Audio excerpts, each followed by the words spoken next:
Hey everybody, welcome back to the Roost.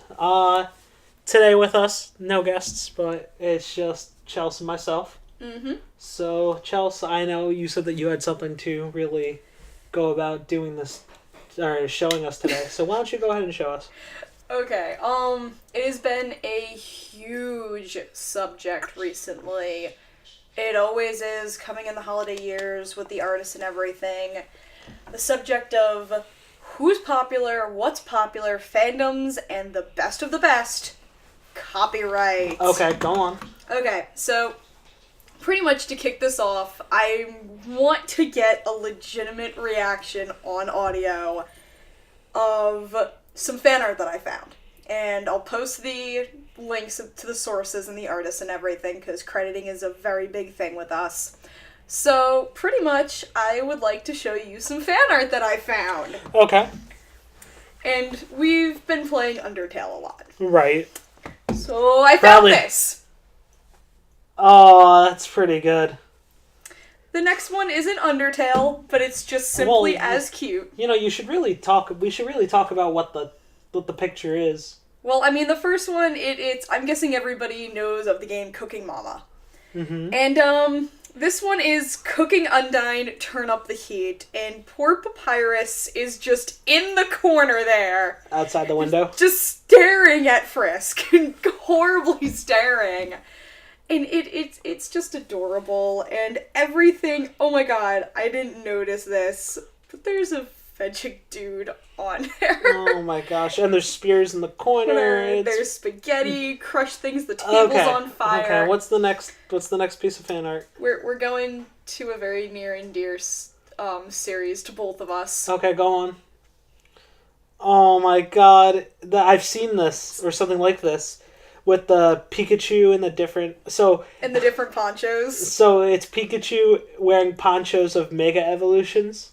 And you got Slowbro, Sableye, Lucario, Audino, both Charizards, and Altaria. Whoever did that one did it really well. That's and it's really very well done. Similar to the Pikachu Gyarados plush that they have that he's wearing the poncho. Mm-hmm.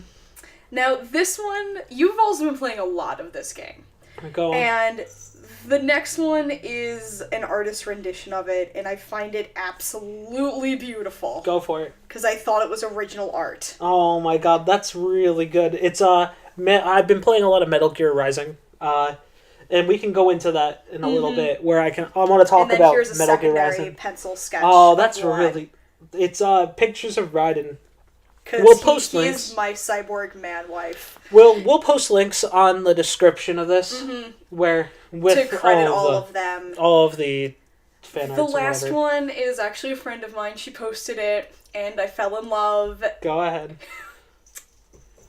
Because you need more sexy legs. Oh my god, that's Metaton. With legs like these, who needs arms? Exactly, and paint me like one of your French girls. And it's just the secondary Metal Gear one. But I when I saw that photo, I knew what we had to do. Oh my gosh, who did that one? That was, I believe it was Stephanie. Oh, okay.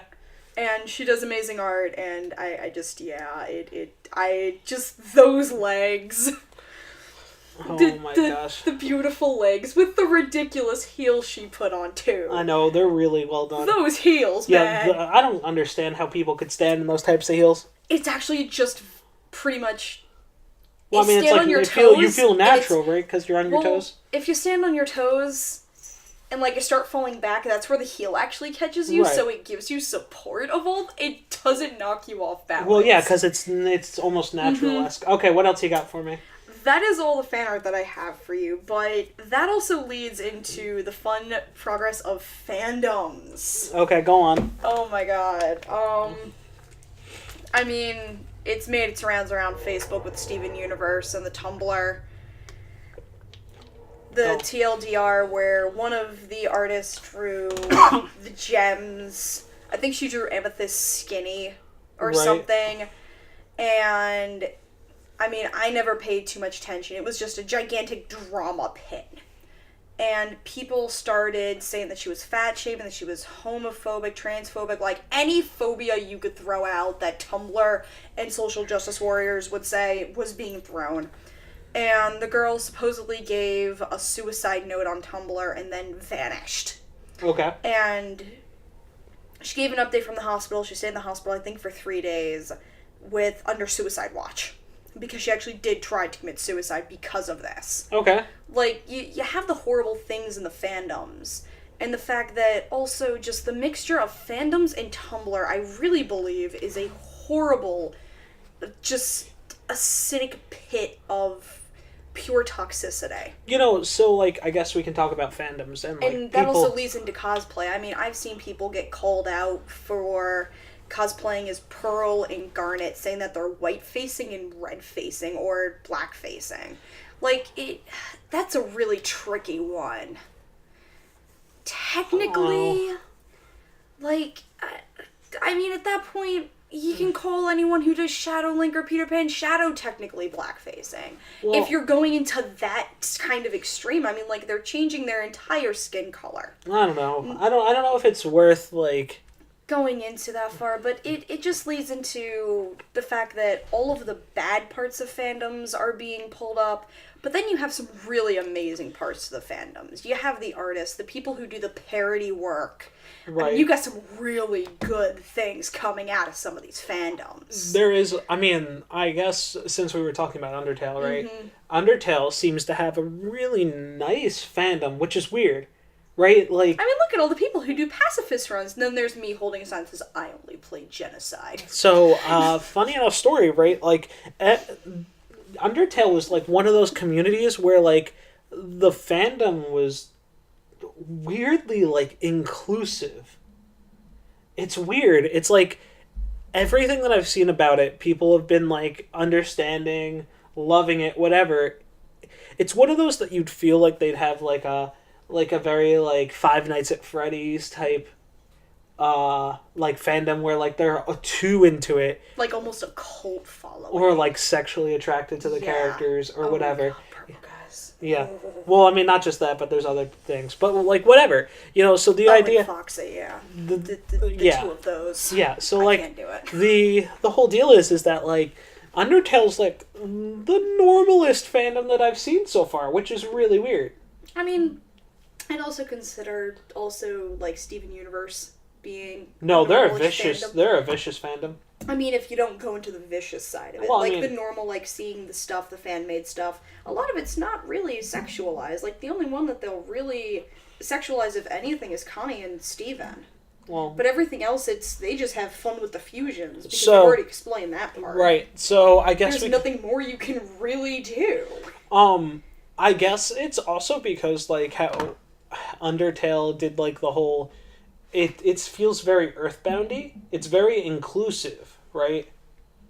Like, they don't... It's weird, right? Because, like, you can't...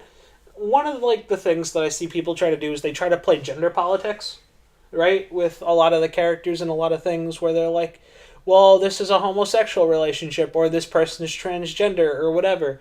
And in Undertale, they don't really care about anything with it. Which is weird, right? Because they don't... Undyne and Alpheus. Right, like... I honestly couldn't tell what gender Alpheus was. Yeah, and that's kind of where it's at. Where it's like, these people don't exactly have genders. Until the very end. When you wish she's wearing the dress. Wow, way to give a spoiler. Well, I was whatever. about to do spoiler alert. Whatever, it doesn't matter. But, yeah, you don't really find out until the very end. And that's what's great, because you think, like... Even with Undyne, you didn't know her gender until later on. Yeah.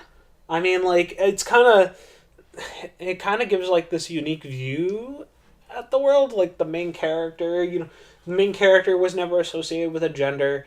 I mean, like, now I'm not saying that, like, no gender is great. No, I'm saying the idea is that... Aren't you, like, a 10 or 12-year-old kid? You never really know. You're just a young kid. Yeah. So that's, like, the best part, is, like, even looking at the sprite, you can't tell if it's a dude or a chick, because it has a generic short haircut, where it could be a child that has grown their hair out, or just has it cut short, no real distinctifying features besides being bright yellow-skinned, wearing a t-shirt. It feels very Earthboundy, right? Like, so... Like, I grew up wearing jeans and a t-shirt. Like we're gonna end up. I need to take you through an Earthbound adventure, which we'll probably do this week. We'll probably record it and throw it up on my channel. But like Earthbound is like that classic, very. Like I've only seen a few things. Being one was, I know who the characters. I know who Lucas is. I know who Ness is. Other than that, I've seen the 10 minutes of James Zoo playing through, and that was it, and going through a town, and something with, like, greasers or clowns. Yeah, don't worry about it. That's all I know. I don't even know what was going on. I just walked into it. This, like, leads up to a hysterical moment. I walked into a friend's room, and they were playing Ocarina of Time. Oh, yeah? And Link is holding a chicken above his head, and I walk in, seeing Link with the chicken above his head. All of a sudden, drops the chicken, plays the ocarina, and then thunder strikes from the sky. And I'm like, what is this? Yeah. What is this magic of a game? Did you ever end up playing Majora's Mask at all? Yes! And I can tell the best story about Majora's Mask. I cannot play Majora's Mask. Well, Majora's Mask is a very thick and difficult game. No. I do not know how to play Majora's Mask because I've tried numerous times. The moon freaks me the hell out. Well, yeah. And I can never get through the one section of the city because I keep going around the damn block the entire time and I just can't find my way. I make an art of being lost. And I've actually been told this. I make an art of getting lost in any RPG. So, funny. You could say go northwest, I will go northwest and somehow wind up southeast. Like, when we eventually get some sort of, like, game, like, Retron type thing that we can play... Oh, no, wait, we can play Game Boy Advance games on the GameCube, right? Yeah, but the GameCube doesn't have an HDMI. Well, we'll figure that out later. We need to get that AV to HDMI adapter. Because I want to be able to play something very special with Which you. is? I want to buy a cart of Mother 3 English translation and play that with you. That's Earthbound 2. Okay. It's a really good game. Also, you know that we have the Retro Duo, too. Does that play? NES and SNES. Okay, does that have HDMI hookups or no? No? Alright. AV. I can check and see if it is HDMI. Well, either way, I mean, like... We need to, like, play some of these Game Boy Advance games, because they were really good. Hey, stop it, you two. Please pardon the cat fight in the background. Like, literal cat fight. Oh, well, they're done. They're done. Jingle butt goes that way, no tail goes that way. One of the problems with doing a podcast in our actual house is having to deal with everything in the background. Being the two fur children. And the other furry child. You mean the Frode child. So, I mean, besides that, like, you need to play Mother 3, it's great. Well, first you said I need to play Earthbound, then I need to play Mother 3. Well, I mean, because by the time we finish Earthbound, I should have everything set up for us to play Mother 3. Also, to see if you like that style of game or not. I mean, I don't know if you want to pilot or not when we play Earthbound. I've never played Earthbound, so it'll be interesting. But you know the whole, just the series, though. Yeah, I know. Like, you at least know some of it. I'm walking in completely blind into this. That may be the better way to play it. Earthbound's a very strange game. I mean, I guess we can do, like, updates on it, on us playing. Right. But it's just, this is actually going to be kind of fun. I'm looking forward to that one. Exactly. But, like, the whole thing is, I wanted to do, like, more of a fandom-esque episode here. Oh, talking about fandom? Sure, yeah. Like, I agree with you on the Undertale, that they're very... Oh, before you finish up... They're very accepting. Before we continue on, I want to talk about certain cosplayers. Okay. You know what bothers me the most? What? When couples dress up in brother-sister cosplays. Oh my god, I'm not the only one. So, like, Gravity Falls, right? Yes. Like, people that do Dipper and Mabel. Why would you be dressing up as, like, your brother and sister?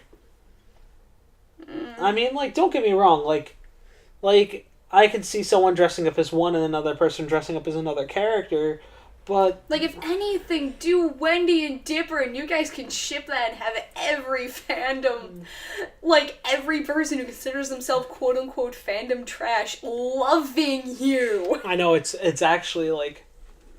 I don't know. Gravity Falls You will make them so happy if you do, like, somewhat of a canon ship. They will love you forever. Like, which is what I wanted to bring up with you. Quick question. Do you know what the word canon stands for? No. Canonical, meaning it's within. Oh, non-canonical.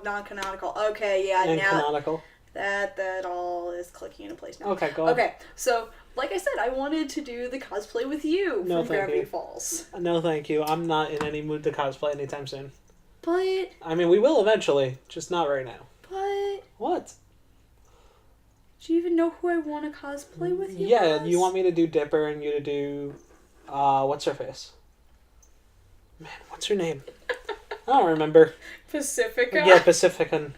Yes, I want to do Dipper and Pacifica. Oh my god. It would be adorable. I already own half of her wardrobe, if not all of it. Speaking of which, whatever happened to that Crystal Maiden cosplay you were gonna do? Actually, guess what's on sale for Black Friday? What's that? Fur. Guess what I need a lot of for Crystal Maiden? Which is fur. Fur. Oh lord. I beg you to help me make it. Maybe eventually. So, alright. It's gonna be like 60% off. Now would be the best time to get so it. look, I need to line a cape in fur! alright, let's talk more about, With fandoms. yes. Oh my god. Because you wanted to talk about more stuff. Come on. Yeah, this is like...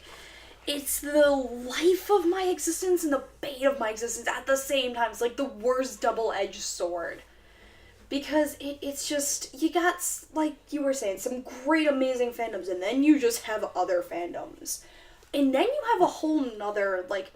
I mean, I could literally say this from the other side of the table point of view, where it's... Right. Oh, I love contributing to this and that and that and that and this, and all of this is great.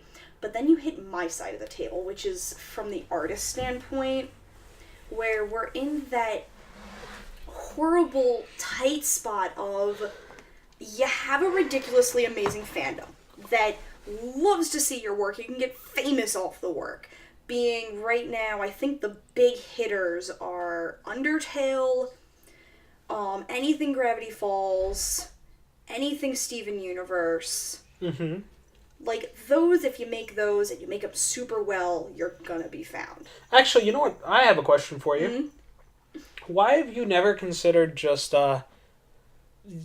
people don't want you selling art, right? Hold on, I'm getting to that. Oh, yeah, go on. That's where we hit the tight spot. And then people were like, oh my god, I want to buy this, Right. Make this as prints, make this as a poster, I'll throw my money at you. But then you hit things from Undertale where just... I mean, I actually kind of want to just quickly... I'm going to let you say certain things really fast while I pull something up about the whole thing with that. Like, I know Hussey flat out, Andrew Hussey, the creator of Homestuck, flat out has said, I do not want you selling my work. Okay, so this is something... And Disney is just scary as shit when it comes to their copyright. You do not mess with Disney. So a lot Which means Star Wars and Marvel are now out of the question completely. So here's the deal, right? I know a lot of people are complaining, why can't I use this person's work? I've worked really hard to make this fan art and put it on a button. Well, look, quite frankly, I know that people work their ass off to make this stuff. I've seen you do it, and you know what? It's not easy work. Whether or not anybody says anything different, whatever. But the whole entire point is that these companies pay a lot of money to have other companies license their things, right? So, like, basically, other companies go to them and say, hey, we want to buy the exclusive license to be able to sell merchandise. Quote-unquote official merchandise, whatever merchandise, they want to have dibs to it. And the thing is that you getting a cease and desist is the original company covering their butt. If they can't sell this licensing, or if they can't sell licenses to other people to pick up their products and other people just make stuff, you're essentially taking money out of these companies' pockets. And you know what, quite frankly, I know you're like, oh no, these big corporations, how will they be able to make buy if they can't get their money? Look, I understand people have a lot of money, but the idea is that it's their intellectual property. It's their right to do what they please with it. They don't want you selling their stuff. They have the money to change that. You don't. Mm-hmm. But, just respect people's licenses. Like, you're putting other people out of a business when you don't. Like, whether or not you agree to it. Here we go. This was posted on October 1st. Mm-hmm. Off of the official Undertale Tumblr. Mm-hmm. Okay? I mean, like, this is, I have to say, one of the best wordings and handlings on how to handle the fan art situation. Perfectly done. And it says, as the title, Undertale merchandise coming soon. Hey guys and gals, I've been working on getting Undertale merchandise created with the great guys and gals over at Fangamer. In the meantime, would you guys and gals and guys not sell unofficial Undertale merch? For the record, I'm okay with one-off commissions such as clay models, the Feltoriel plush, a drawing of a skeleton you paid someone to do, etc. But when products show up mass-produced at a con or a website, mostly being, i.e. prints, buttons, Right. keychains, then we're going to have a problem. Thanks, guys and gals. That is the best handling. He's ridiculously down to earth. Yeah. He flat out says, one-of commissions, go ahead. Have a blast. Well, to be fair, Do it. To be fair, you know what? No one can stop you from making a commission because you're selling your time. You're not selling the artwork that you do. But the fact that he kindly asked not to have mass-produced items. The mass-produced items count for us being buttons, plush. I mean, there's a way. There's this loophole that I wanted to talk about with you about. Alright. So, Unless, like, I hand draw on the button. no, That's about it. No, that's not the loophole I was thinking about. Have you ever considered just saying, hey, make a list of premium buttons, quote unquote, ones that you don't sell, but you give away with a purchase of $5 or more? That's being a sleazeball. I know it is, but I mean, like, let me word it to you like this. With the large companies, if you take a certain part of their revenue, they're going to get a little peeved because they want, exactly like you said, Well, the no, licensing and everything. They want you to buy the licensing to become official merch. Well, it's not even that. It's that when people buy that stuff, it's putting their license at risk. Mm-hmm. The idea is that when you sell a license to a company, like let's say I'm going to T-Shirts Anonymous A, right? And I said, T-Shirts Anonymous A, we're going to sell you Roost merchandise, right? Like you have the license, only you can make the Roost stuff. And they say, sure, we'll give you $200,000 for the license. We'll give you maybe 2% of our sales. It's usually like 15% or 25%. It's set by the company. Right. So what happens That's is... in the negotiations normally. So what that means is that says, okay, the T-Shirt Anonymous A is buying this license, right? That means they own the rights to do this. And that means no one else can do it because this company sold the privileges to this person. And if you are caught with it, you will get a happy little letter called a cease and desist, meaning you must stop immediately, and if you don't, we will sue your ass. Well, the reason why companies have to do this is because they have to hold up the integrity of their licensing rights, because if they just let other people do fan art, well, what stops them eventually from a bigger company, such as, like, let's say T-Shirts Anonymous B, who also sells licensed T-shirts, coming out and saying, hey, I'm going to mass produce Star Wars T-shirts. Or it's, hey, we offer, you upload your design and we sell it for you. Like Redbubble. Yeah, or... and Zazzle and Zazzle. And Cafe Press. And a lot of people there. You get some of those Chinese artists that are like, ooh, this is good. Let's throw it on a t-shirt and make money. And they're over in China. We can't do anything. If your art gets snagged by a Chinese artist, you got almost a 0% chance. Yeah, because China doesn't care. Exactly, 0% chance. People flat out have resold the Harry Potter books under a different name in China, and like plagiarized it straight up, and they can't do anything because the Chinese economy doesn't care. All right, so let's go off this. What were we talking about beforehand? We were going back to pretty much a quick explanation, because a lot of people, they're like, oh, well, we don't have any sort of, like, official thing, so why can't you guys make it in the meantime? Well, that's because, like he said, it's coming soon. When you take from a large company, it's so what, they have the money, impacting. whatever. Well, no, it's still pretty impacting, but whatever. Not to an extent. It's a percentage, but not a high enough percentage. The idea, like the guy who made Undertale, Toby Fox, right? He's looking to make a living / make money off of this. Okay, there was a comic where it's the big companies pay artists to make these. Right. Well, when you have the smaller, I'm going to use the word indie on this one. Yeah. Where You have an indie person, such as Toby, such as, Scott, the guy who made Five Nights at Freddy's. Yep. Hussey. When you have all of those are independent, almost, I would consider them almost self-published. Well, yeah, they are self-published. Creators, where if you have 100 other people making it, what's to say that, yeah, you can have official, but what if you're not in that area? What if they only sold on the West Coast and they couldn't make it out to the East Coast yet? But there's a whole bunch of artists on the East Coast selling their stuff. They're digging into their livelihood. You're digging into what they make to live. You have to look at it on that side of the spectrum, and a lot of people don't. And it kills them. And it, like, we're respectful of another artist when they say, please don't do this. Okay, we understand you're making a living off of it, and we won't. Some people just don't realize it. Like, I was, honestly, and I'll tell you right now, I wanted to make Undertale buttons. I wanted to draw Mettaton, Sans, Papyrus, Undyne, Alpheus, Toriel, Asgore, and Fritz, and put the different color hearts behind them. And I was looking around, and then it came across on the Tumblr, like, I was looking up the Undertale stuff, and it was the first thing that came up. And it was like 1 o'clock in the morning when I read it to you, and I'm like, oh, it was published way before I even wanted to do this. Okay. And then I just went along with my day and tossed that idea out the window. Yep.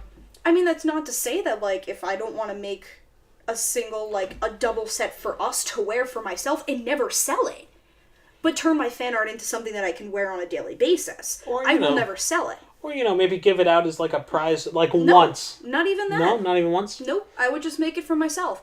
Like how I made the Wakfu buttons. Yep. I admit I did use original artwork, but you know what? I gave them out as a gift to friends because we all play Crossmaster. Well, we all enjoyed Wakfu, and I asked who liked what, and it's like, hey, here's some cool swag I decided to make. And it was testing out the new size. Speaking of which, you need to email Edmund. Isn't he the guy with Binding of Isaac? Yeah, and I tried to message him over Twitter, but he didn't message me back. He has a business thing that I have to find. He's on Tumblr, too. So you could probably send him a message over Tumblr and he'd be more responsive about making Binding of Isaac buttons, because he's never talked about any of it. He's just said, oh, cool, this fan art stuff. Mm-hmm. And I don't want, like, that's something that, like, if you ever want to... He's still an independent creator, and I would totes ask for permission before I made anything. Right. Like, with that, and it's like, hey, listen, here's what my art would look like on the single ones that I made, because I always do color testing before. Mm-hmm. I always do size testing, which is why I made the Wakfu buttons, was I needed to size test for my 1.5" button maker. Right. I'm not going to waste a whole sheet of paper on 2 buttons. So I'm like, alright, let's give this a shot, and I made the first 20 of them, and I'm like, oh, hey, cool, they fit. Okay, let's give out the samples to everyone. And that's why. I haven't made them since. Yep. I deleted the file. I never even saved it on my computer. But, like, that's the thing, is don't rip off Google. I know someone who literally rips their images off Google, has stolen artwork from someone, and then flat out the other person just said, oh, yeah, I don't see anything wrong with that. You're blatantly copyright infringing someone. Right. It's like plagiarism. Well, I mean, that's what it is, actually. It's actually plagiarism. Like, the woman literally Google searched R2D2 button and stole... someone else's design. Yeah. Like, I want to say their name has the word cactus in it. Well, you shouldn't call them out. No, the original artist's name has cactus in it, and I'm blanking on it, and they're absolutely adorable. But when they posted the cutout versions, and you still have the gloss mark off of the image, you just largened it so that it wouldn't show up on the button? Yeah. Really? Yeah, I know. It's a pain in the butt.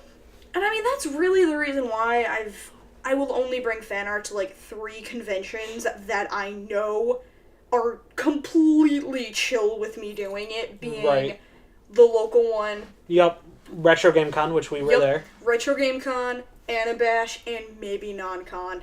I mean, like, and they're you're cool. so spanned out throughout the year. I mean, your cool fan art stuff, right? Like, your cool fan art buttons. I mean, you can make a bunch. Other than that, only on Etsy is where you can get them. The larger conventions, Anime Boston, Toricon, whatchamacallit, we sold at Otakon. Any bigger name one, I'm gonna sell my original art. Right. Because it's just something that I can be so proud of making and selling, and I actually got the biggest compliment. Which was? I sold at a craft fair this weekend, which is going to lead some really funny stories at the end. Well, we're almost getting close to the end, Alright, so I'll lead into it. I was selling at this craft fair, and I posted up on Instagram because I know I have a couple followers in the area that I was in. Right. And the one of them comes running in, says, "Oh, I made it here before 4 before you guys left." And she got a couple of the buttons, and she pre-ordered a penguin, one of our Scott penguins, which is one of the new plushies. And she's pretty much said, "Oh yeah, I'm going to be at this meeting and everything." I'm like, "Oh, well, since I think I have the fabric and everything, I'll just make it tonight and I'll deliver it to you tomorrow." And unfortunately, her movie started and I wasn't able to deliver it myself. Well, my mother said that she came all the way out to where she was, picked it up, and said that her and the other person that's always with her always go to non-con, always come by my booth because they love my art and they love supporting me and everything. And I literally started choking up. It was one of the best compliments I have ever gotten, that you go to a convention to find me. And it is just like the best thing you can ever tell an artist is, I go to this convention for your art. Just to find you. And I'm like, God, rip at heart seams. It's so happy.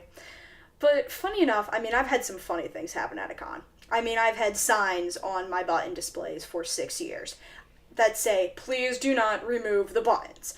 Big signs. I mean, like, I got a 1.5 display. The sign takes up the 1.5 on the top. Like, I purposely make these big, saying, "Please do not remove from display." At one point in time, I worked Anime Next and put a sign next to it that said, "I will smack your hand." And I smacked the guy's hand and he got beyond pissed. I'm like, "Read the sign. I'm giving you warning." Yep. I gave him written warning. He's like, "I didn't see the sign." Spoilers alert, everybody. It was on neon pink. How do you, like, safety neon pink, when you look at it, it hurts your eyes bright. And he didn't see it. That's weird. I'm gonna give him the benefit of the doubt and say that he's colorblind. I don't think that's it. But I'm gonna give him the benefit of the doubt on that Sure. one. But I mean, and once I changed it over to a button board where it was almost like stickers, it actually stopped. Yeah. People are like, "Are these stickers?" I'm like, "No, they're buttons," and it says buttons, $2 each on the top. Mm-hmm. You're like, big sign that says buttons. So lady walks up, she's holding her kid, and says, "Oh, look at these magnets! Aren't they cute?" Lord. And the kid points to the sign because he's like old enough, and he's like, "No." And she's like, "Oh, they're magnets." And she looks at me and says, "Oh, how much are the magnets and everything?" I'm like, "Ma'am, they're buttons." "But they're magnets. They're on here." They're on a piece of paper, lady.